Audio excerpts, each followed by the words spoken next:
Bonjour à toutes et à tous. Effectivement, donc je suis Toufik Ahmed, professeur à l'INSER Matmeka, filière informatique, chercheur au sein du laboratoire bordelais de recherche en informatique, le Labri, au sein de l'équipe Progress. Progress, c'est pour programmation, système et réseau.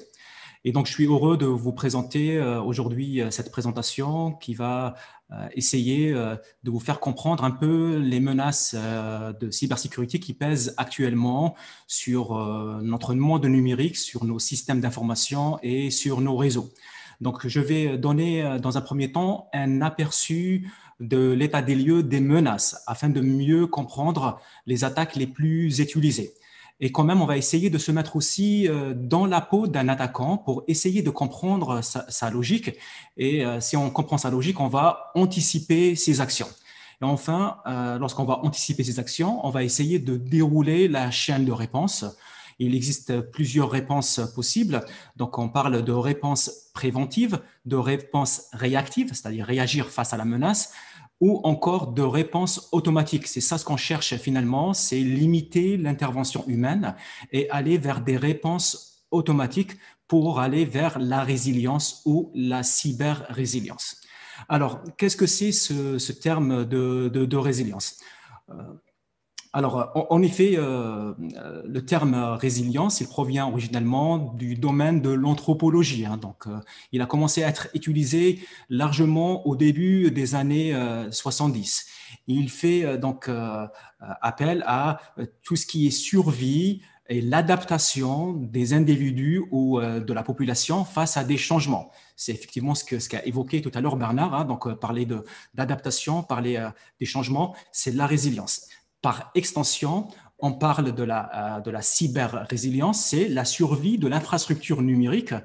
La survie de l'infra n'est pas un objectif en soi, mais ce qu'on cherche à atteindre derrière cette survie de l'infrastructure, c'est d'arriver à assurer une continuité de service. C'est-à-dire qu'on arrive à délivrer le service avec le moindre de problèmes et en assurant cette continuité de service sans interruption de service. Alors, on passe à l'état des lieux des menaces. Donc, comme vous le savez, notre environnement numérique, nos réseaux et nos systèmes d'information sont en constante évolution. Et on avait vu que de nouvelles menaces, risques en matière de cybersécurité apparaissent tous les jours. Et je vais essayer de résumer cet état des lieux de menaces dans les 4 points que je vais citer ici. Le premier point, c'est la surface d'attaque qui est grandissante. En effet, on a évoqué énormément les aspects domotiques, l'apparition de l'Internet des objets, donc l'IoT, de l'industrie 4.0, c'est-à-dire l'industrie qui fait appel à des moyens numériques pour aboutir à produire plus et produire efficacement.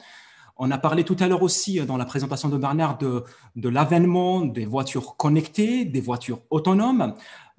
Aujourd'hui, on est tous en télétravail, donc la massification de télétravail, le téléenseignement, la preuve aujourd'hui donc avec cette conférence 100% virtuelle, mais aussi on se prépare à l'ère qui va arriver, c'est le post-numérique.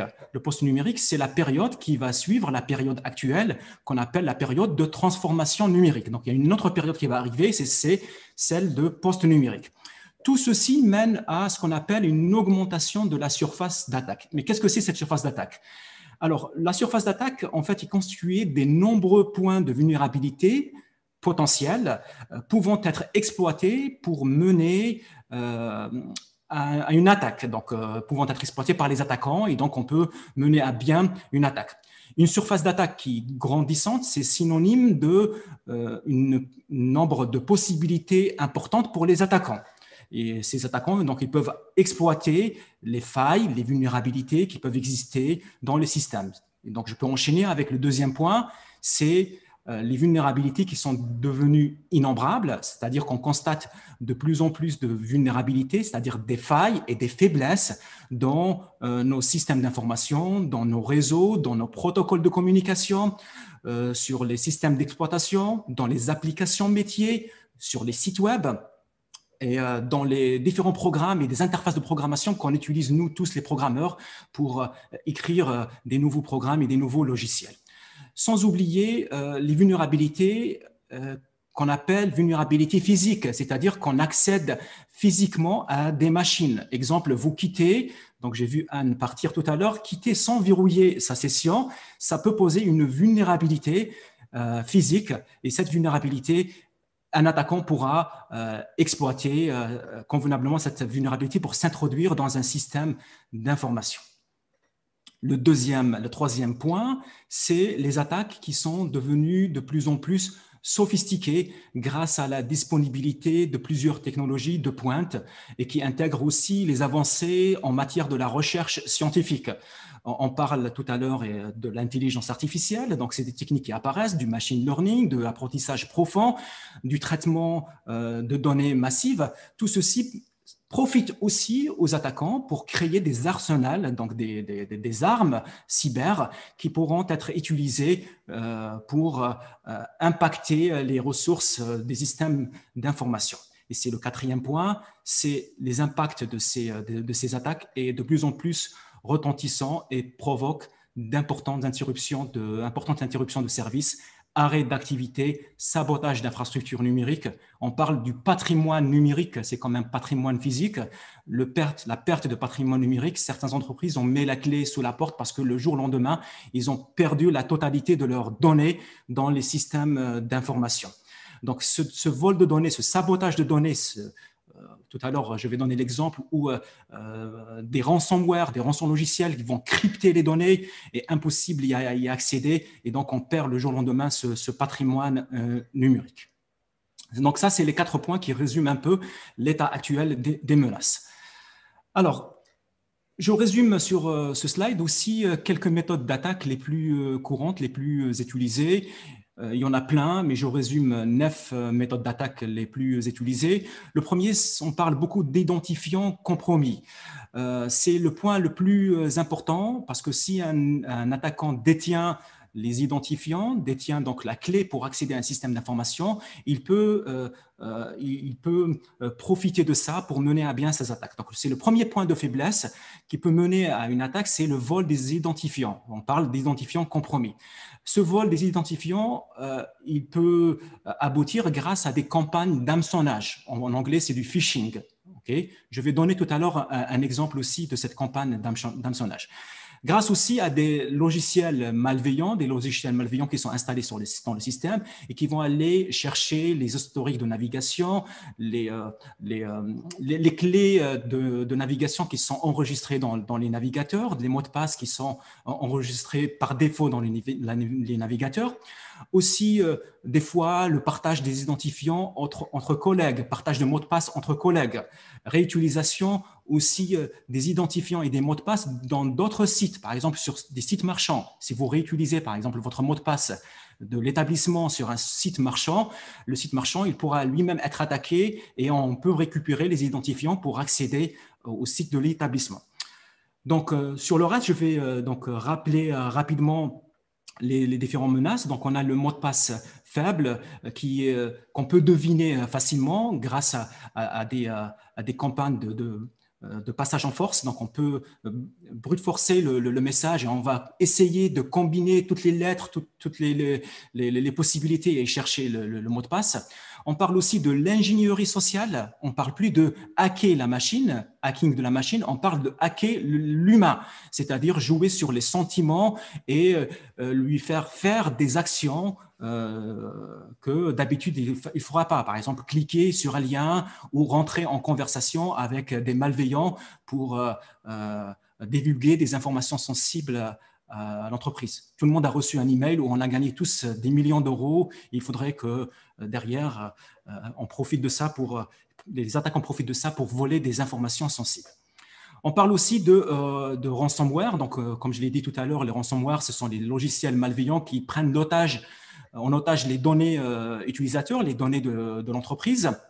Un ransomware, qu'est-ce qu'il fait? Il va essayer de chiffrer, de crypter l'ensemble des données avec des clés qui sont robustes et donc impossible d'y accéder aux données de l'entreprise. Et pour y accéder, il faut payer une rançon, donc des fois qui se élève à quelques millions d'euros. L'autre point, absence de chiffrement ici, l'absence de chiffrement qui expose l'entreprise à des fuites d'informations parfois sensibles. Si, par exemple, une entreprise, un site marchand qui stocke des informations sur l'utilisateur et son numéro de carte bleue, ce site est attaqué, on peut voler les informations sensibles, on peut même modifier certaines informations. Confiance défaillante, c'est aussi un type d'attaque qu'on a vu récemment. C'est au lieu d'attaquer l'entreprise directement, on attaque les sous-traitants et les fournisseurs.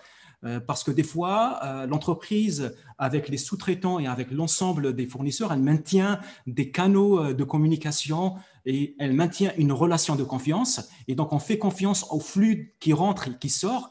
Mais pour attaquer directement l'entreprise, parce que c'est des fois difficile, on passe par l'ensemble des sous-traitants et fournisseurs qui sont devenus aussi une cible. Les vulnérabilités qui ne sont pas corrigées, c'est tous les jours, on a des annonces de vulnérabilités qui sont apparues, parfois donc patchées, c'est-à-dire on trouve des codes correcteurs, corrigés, mais des fois les vulnérabilités sont connues dans un cercle très restreint. Pardon. On parle de vulnérabilité zero day. Vulnérabilité zero day, c'est les vulnérabilités qui ne sont pas encore divulguées au public ou encore corrigées. Et donc là, les attaquants, ils peuvent trouver ce qu'on appelle des exploits pour exploiter convenablement ces vulnérabilités zero day qui se monnaient dans le dark web avec aussi quelques dizaines de millions d'euros pour pouvoir les exploiter. Enfin, les autres vulnérabilités, c'est mauvaise configuration. On n'active pas, par exemple, le chiffrement, on n'active pas les certificats. Activité hostile de l'intérieur, c'est les attaques qui proviennent aussi généralement de l'intérieur. Alors, pendant que j'étais en train de préparer la présentation il y a quelques jours, quelques semaines, j'ai reçu un email soi-disant des impôts en me disant que je dois régulariser mes impôts. Et donc, je vous le livre tel que je l'ai reçu, donc sur ma boîte email. On retrouve le même logo, même slogan pratiquement, mais lorsqu'on clique sur le site, ça nous mène vers un site qui est temporaire, qui a été créé pour simuler exactement comme si on est sur le site des impôts. On va reproduire exactement la même police, le même discours. On me dit ici que je dois me connecter parce que j'ai le droit à un remboursement. Donc, visiblement, donc j'ai cliqué, j'ai rentré mes informations, j'ai confirmé mon adresse. Il m'a demandé mon numéro de téléphone. Tout va bien jusqu'à présent, mais je sais que derrière, donc regardez, donc l'adresse du site, ce n'est en aucun cas l'adresse de site des impôts. Donc, je ne suis pas naïf à ce point, mais j'ai cliqué. Et donc, je suis arrivé à un point où ils me disent, OK, pour être remboursé, vous devez rentrer votre numéro de carte bleue. Et donc là, on voit, ça c'est aussi un exemple de campagne de phishing où on essaye d'amener l'utilisateur, on va jouer sur ses sentiments. Ça, c'est de l'ingénierie sociale aussi pour cliquer et pour aller chercher les informations sur la personne. Là, c'est le numéro de carte bleue. Tout à l'heure, j'avais évoqué la surface d'attaque. Donc, la surface d'attaque, comme je l'ai dit, c'est les nombreux points de vulnérabilité qui existent sur notre infrastructure. Donc là, par exemple, on parle de nos serveurs, du stockage, des routeurs, des commutateurs, des switches, toute l'infrastructure utilisée pour déployer le réseau et les services. Donc, dans les réseaux, sur le réseau Wi-Fi, sur les pare-feux, sur les sites web, dans les applications métiers, sur les points de raccordement des utilisateurs par VPN. De plus en plus maintenant, on l'utilise pour y accéder à distance grâce à la massification du travail à distance. Les services support, par exemple le service de nommage, le DNS, la messagerie institutionnelle, le LDAP pour se connecter, pour s'authentifier. Tous ces services-là, ils sont nombreux. Ils sont exposés à ces nombreux points de vulnérabilité que je cite ici aussi et quelques points que j'ai exposés tout à l'heure. Donc, si on se met maintenant dans la peau de l'attaquant, là, ce qu'on appelle la kill chain. La kill chain, c'est la chaîne utilisée et la logique utilisée par l'attaquant. On va la matérialiser par quelques points. Il y a des kill chains qui sont avec des phases plus nombreuses. J'ai résumé un peu les phases. La première phase que l'attaquant utilise, c'est la phase de reconnaissance et de collecte d'indices. Okay? Ça, c'est la première phase, c'est l'étape initiale où l'attaquant cherche des vulnérabilités, il va essayer de taper, il va essayer de chercher les points faibles dans le système et il va essayer de recueillir les informations et de renseignements sur la cible, sur une entreprise par exemple. Il va utiliser différents moyens. Donc, par exemple, il peut scanner le réseau par des outils où on va essayer de se connecter à travers le réseau. Il peut aussi introduire des clés USB. Exemple, une clé USB jetée dans un parking, c'est louche, donc il ne faut pas l'utiliser. Okay?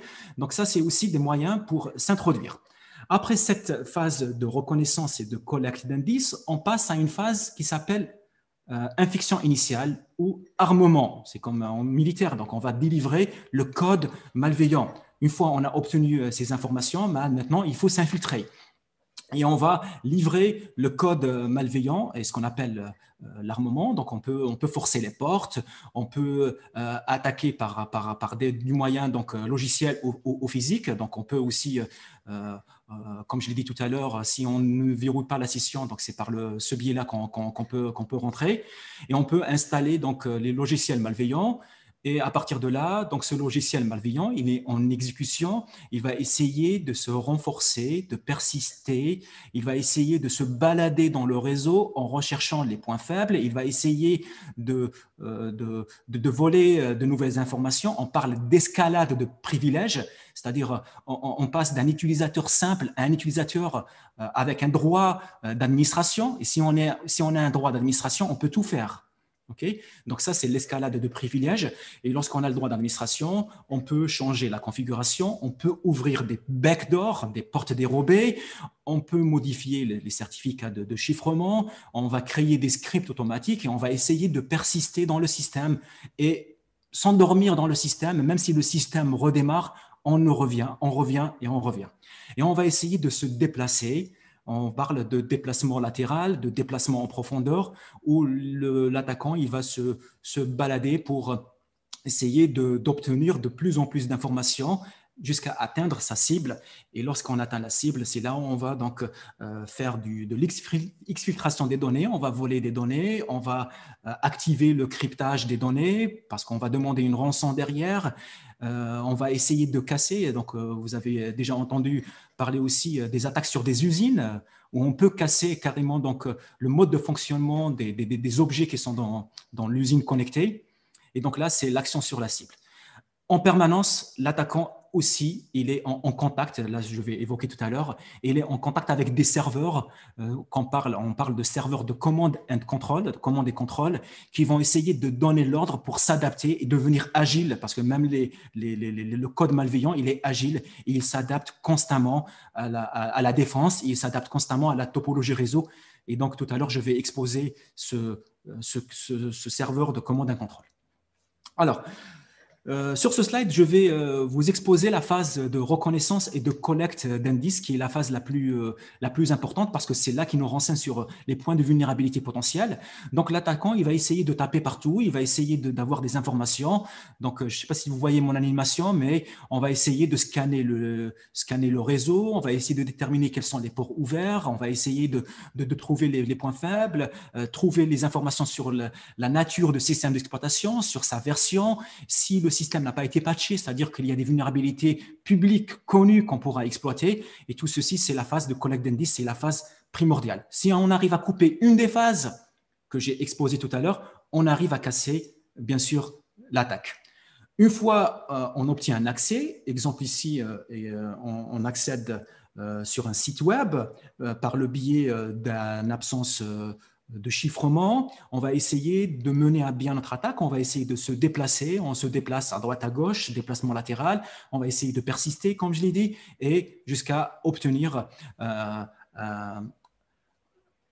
accès privilégié qui nous permettra de mener à bien notre action.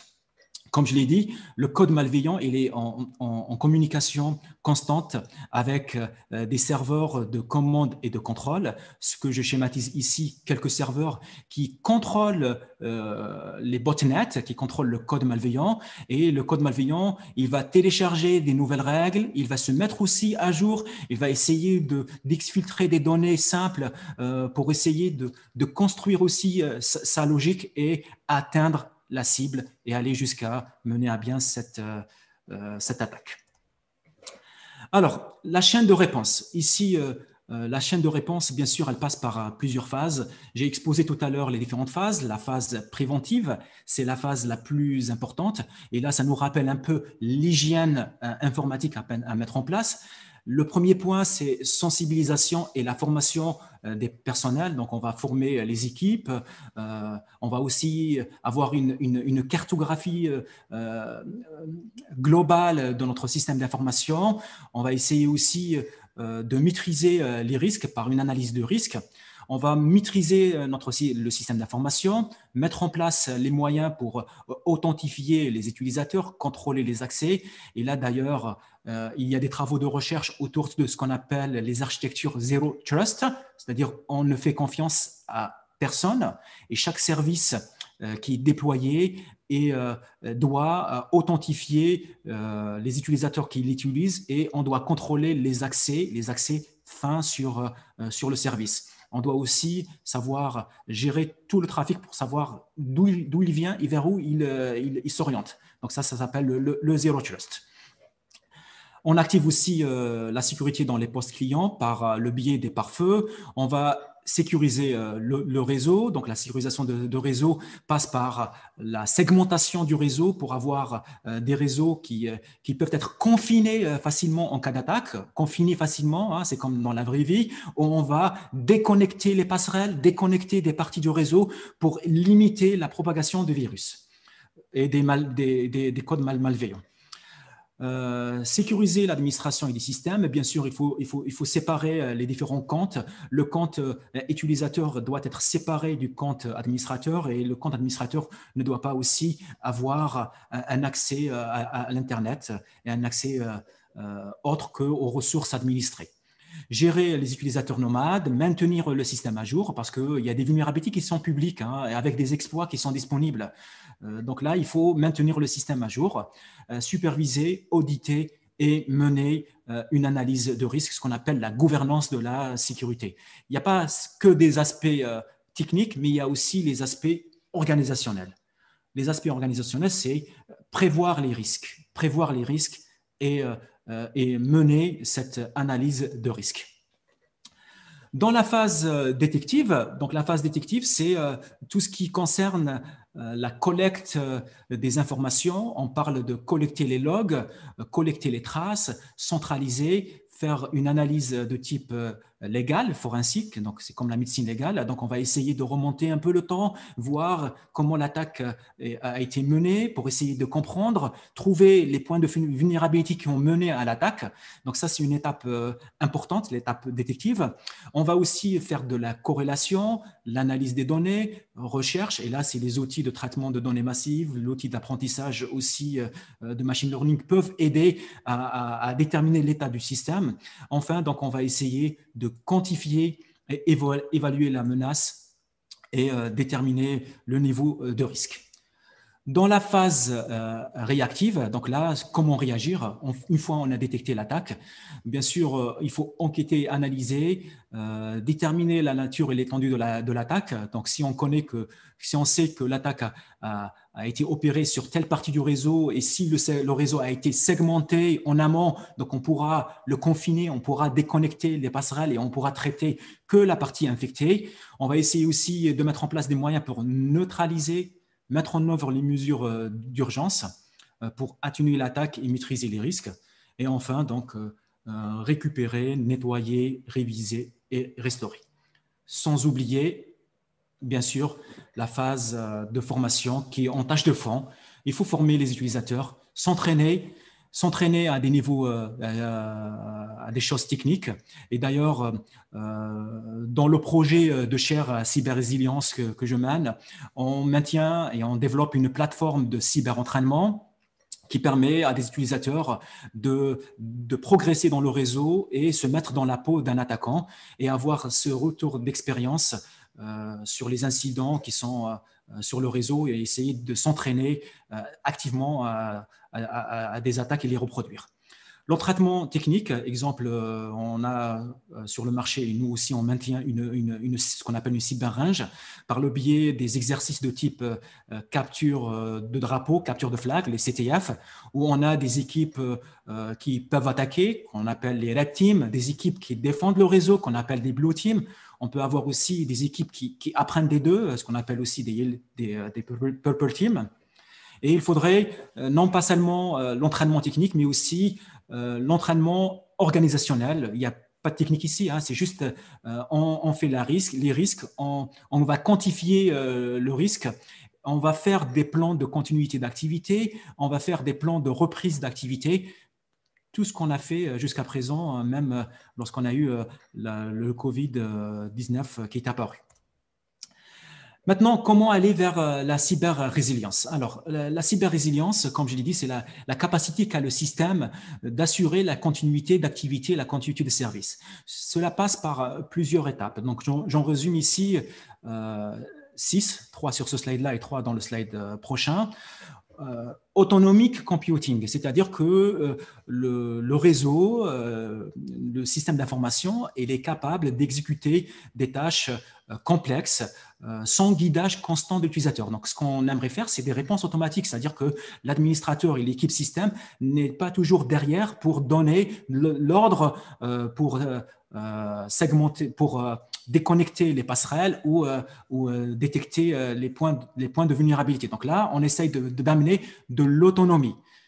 Le deuxième point, c'est l'adaptabilité, c'est-à-dire qu'on peut ajuster les paramètres du réseau pour contrer l'attaque, comme je l'ai dit tout à l'heure, le confinement du réseau, la déconnexion des passerelles, assurer la scalabilité des services, par exemple face à une attaque de type déni de service.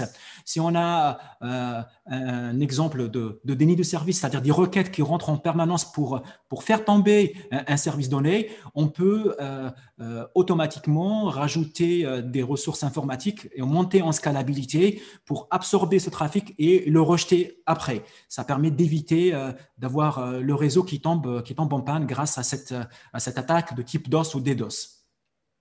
On a parlé aussi de l'apprentissage automatique qui permet d'améliorer les performances du réseau au fur et à mesure de l'acquisition de l'expérience et des données. Là, donc, on peut aussi détecter tout ce qui est trafic anormal dans le réseau parce que grâce à l'intelligence artificielle, grâce à la machine learning, on peut définir que le trafic prévu dans le temps doit ressembler à cette courbe, mais finalement, on détecte une autre courbe. Donc là, on déclenche une alerte et on peut traiter l'alerte soit de manière automatique, soit par l'intervention humaine.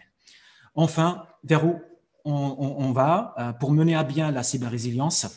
On a des outils qui existent et on peut profiter des paradigmes qui sont actuellement déployés.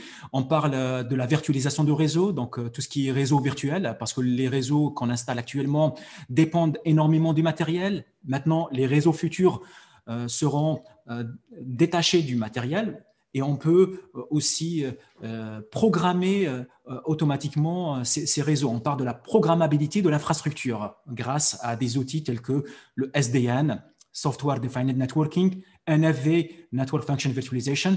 Donc, ça permet de programmer le réseau et permet d'avoir aussi des réseaux qu'on peut instancier à la demande. Okay, on parle de tranchage de réseau, le slicing du réseau. Et ça, c'est des choses qui permettent de créer à la demande des tranches de réseau virtuels. Ce qu'on n'a pas jusqu'à présent, c'est les réseaux dépendent du matériel. On migre aussi nos applications, on passe des applications monolithiques vers des applications qui font appel de plus en plus à ce qu'on appelle les microservices, des microprogrammes qui sont autonomes, qui sont scalables et qui sont agiles. et on peut les connecter. Même les microservices, généralement, on les déploie sans état, stateless sans état, c'est-à-dire que même si on coupe le service et on le démarre, l'état de service, on peut aller la chercher sur d'autres biais, par d'autres biais. Enfin, le Zero Touch Network, où je le résume en 3 zéros. Gérer les Zero Day vulnérabilités, assurer le Zero Trust Network et assurer le Zero Touch Network. C'est-à-dire, c'est quoi ce nouveau paradigme qui est apparu aussi? C'est que le déploiement, la configuration, le monitoring des services, le redémarrage du service, la scalabilité des services, la mise à jour, la suppression se fait de manière automatique sans l'intervention de l'administrateur. On s'oriente de plus en plus vers ces aspects où le réseau est capable de s'auto-réparer. On parle de self-healing. Le réseau, il est capable de s'auto-configurer. C'est-à-dire, on met en place les règles et ces règles sont des règles basées sur l'expérience humaine ou des règles qui sont générées automatiquement grâce à ces apprentissages machines. On n'a pas des règles qui sont fixes dans le temps, mais ces règles peuvent vivre et s'adapter dans le temps. Donc, de plus en plus, on est en train de migrer vers ce nouveau paradigme et cette nouvelle architecture, c'est Zero Touch Network et Zero Touch Service Management. Et donc, tout ceci conjugué ensemble nous donne ce qu'on appelle la cyber-résilience. Et c'est ce qu'on essaye de mener à travers la chaire cyber-résilience qui a été lancée récemment à l'INSERM Matmeka, qui vise aussi bien la mission sur la formation, c'est améliorer nos formations, recherche et de transfert de technologie. Voilà, donc je vous remercie et je suis prêt à répondre à vos questions.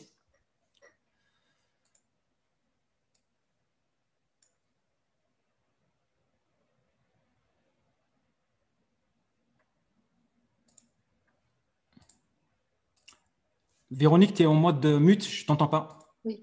Tu as les questions dans l'onglet conversation, converser. Ok, hop. Manon et Anne te les transmettent. Ouais, alors conversation, ça marche. Je démarre ici. Alors, est-ce que le développement collaboratif ou open source est une bonne protection contre les vulnérabilités ou une contrainte, une porte ouverte aux problèmes? Alors, l'expérience a montré que le développement collaboratif a beaucoup d'avantages parce que le code source est ouvert et donc n'importe qui peut aller vérifier s'il existe un code malveillant, s'il existe des portes dérobées et rapidement on peut benchmarker, on peut tester les vulnérabilités, on peut faire des pen tests, donc des campagnes de tests d'attaque sur le code. À mon avis, plutôt c'est une bonne pratique, bien sûr, à utiliser lorsque c'est possible.